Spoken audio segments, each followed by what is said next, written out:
আমাদের বিদেশে শ্রমিক পাঠাতে কেন 4 লাখ 5 লাখ 6 লাখ টাকা করে লাগবে? তাদের রেমিটেন্সটা আমরা গুনছি না প্রতিদিন গড়ে 12টা করে লাশ আসে, গুনছি না তারা দেশে ফিরে এসে তারপরে কি করে।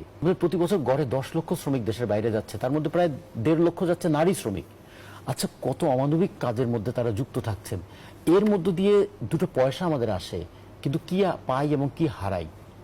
বাংলাদেশে মাইগ্রেশন কস্ট হচ্ছে সবচেয়ে বেশি, নেপালের চেয়েও বেশি, শ্রীলঙ্কার চেয়ে বেশি, ভারতের চেয়ে বেশি। আমাদের বিদেশে শ্রমিক পাঠাতে কেন 4 লাখ 5 লাখ 6 লাখ টাকা করে লাগবে?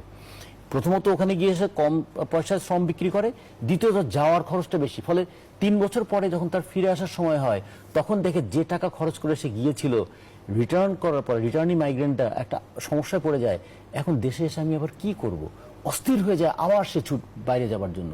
ফলে এই বিদেশ প্রত্যাগত শ্রমিকরা তাদের রেমিটেন্সটা আমরা গুনছি না প্রতিদিন গড়ে 12টা করে